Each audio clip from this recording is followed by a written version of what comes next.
Chapter 10 Ghosts of the Past.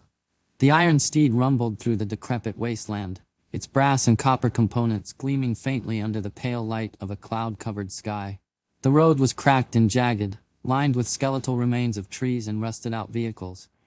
The air was eerily still, the only sound the low hiss of steam escaping the vehicle's exhaust.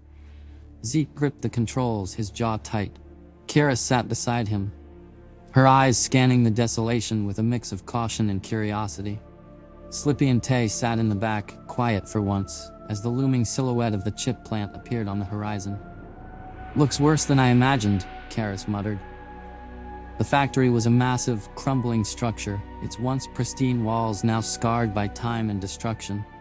A gaping hole had been blown into one side, jagged edges of concrete and steel jutting out like the teeth of some long-dead beast. Steam vents and rusted machinery lay scattered around the perimeter, remnants of a catastrophe that had frozen the factory in time. The IronSteed came to a halt.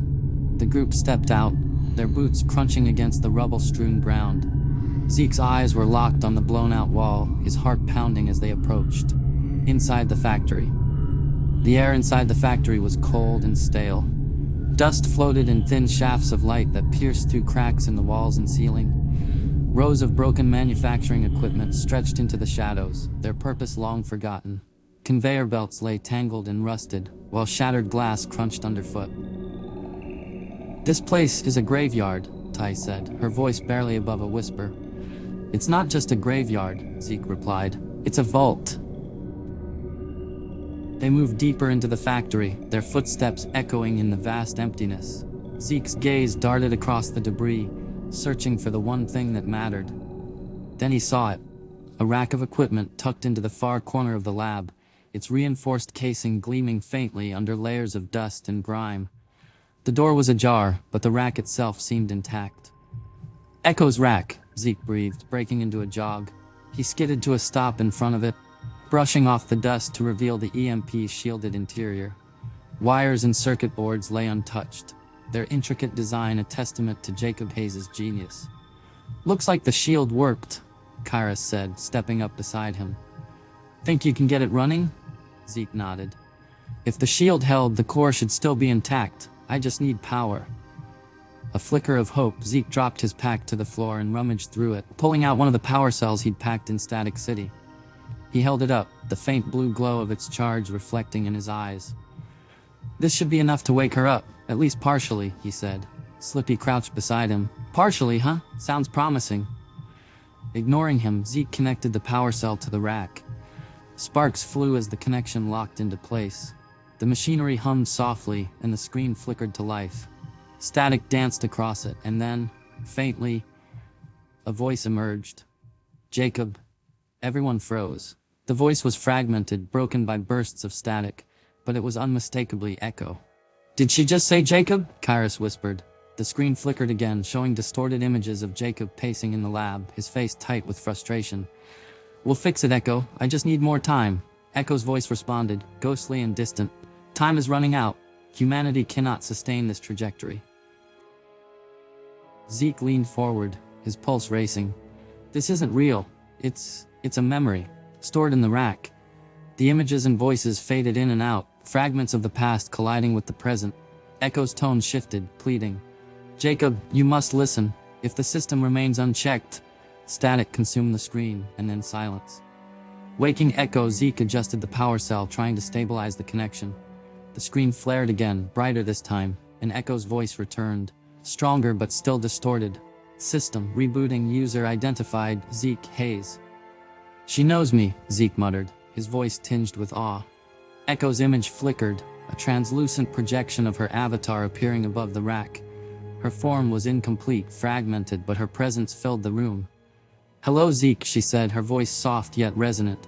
Before Zeke could respond, a tremor shook the factory. The group stumbled, catching themselves against the equipment. Slippy's mechanical eye whirred, scanning the area. "What the hell was that?" In Static City, deep within the networked core of the AI system, a surge of activity lit up the digital landscape.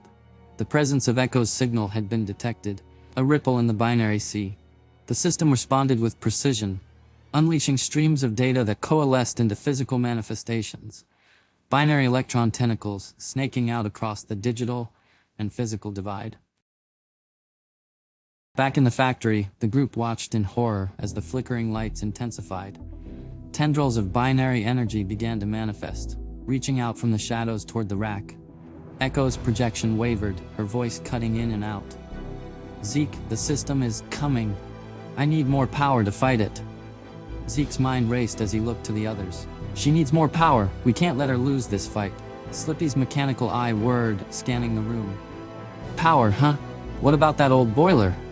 He pointed to a massive, rusted furnace in the corner of the lab. You think it still works? Karis asked, skeptical. Slippy grinned. Only one way to find out. While Slippy sprinted to the boiler, Zeke rummaged through the lab, searching for any cables or equipment that could help. Dust-covered shelves and broken machinery filled the space, but his hands finally landed on a bundle of thick, insulated cords. He yanked them free, dragging them toward the rack. Slippy, meanwhile, pried open the furnace door with a loud screech, revealing a charred interior. Tay, grab me anything that burns, paper, wood, metal scraps, whatever you can find, he shouted. Tay was already moving, scooping up debris and tossing it into the furnace. Slippy struck a match from his pocket and lit the fire. The boiler groaned to life, its ancient pipes hissing and clanking as steam began to build. Zeke, Slippy called, get those cords hooked into the generator. We're gonna overclock this bad boy.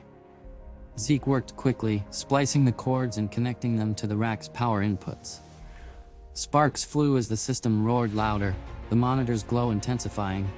Echo's projection flickered, her form stabilizing as her voice returned, clearer now.